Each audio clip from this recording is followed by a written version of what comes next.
तो प्रियो, आप सबको जय मसीह की। आज हम देखेंगे निर्दयी दास की कहानी के बारे में। तो चलो शुरू करते हैं। एक दिन पतरस ने यीशु से पूछा, हे स्वामी, मुझे अपने भाई को कितनी बार क्षमा करना चाहिए जब वो मेरे विरुद्ध पाप करता है? क्या 7 बार तक? यीशु ने कहा, 7 बार नहीं, परंतु 7 के 70 बार। इसके द्वारा यीशु का मतलब है कि हमें हमेशा क्षमा करना चाहिए। तब यीशु ने यह कहानी बताई। यीशु ने कहा, परमेश्वर का राज्य एक राजा के समान है जो अपने दासों से लेखा लेना चाहता था।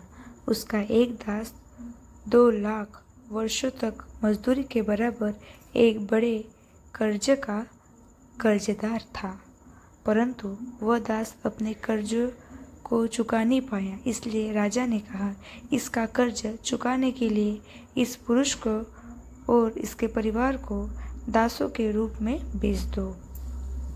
उस दास ने राजा के सामने अपने घुटनों पर गिरकर कहा, कृपया मेरे साथ धीरज धर और मैं अपने कर्ज की पूरी रकम का भुगतान कर दूंगा। राजा को दास पर दया आई, इसलिए उसने उसके सारे कर्ज को माफ कर दिया और उसे जाने दिया। परंतु जब वह दास राजा के पास से बाहर गया तो उसे उसका एक साथी दास मिला जो उसके 4 महीने की मजदूरी का कर्जदार था। उस दास ने अपने साथी दास को पकड़ लिया और कहा, जो तेरे ऊपर मेरा कर्ज है, मुझे उसका भुगतान कर। उस साथी दास ने घुटनों पर गिरकर कहा, कृपया मेरे साथ धीरज धर और मैं ऊपर कर्ज की पूरी रकम का भुगतान कर दूंगा। परंतु इसके बजाय उस दास ने अपने साथी दास को जेल खाने में डाल दिया जब तक कि वह उसका कर्ज का भुगतान ना करे। जो कुछ हुआ था उस कुछ अन्य दासों ने देखा और वे बहुत परेशान हुए।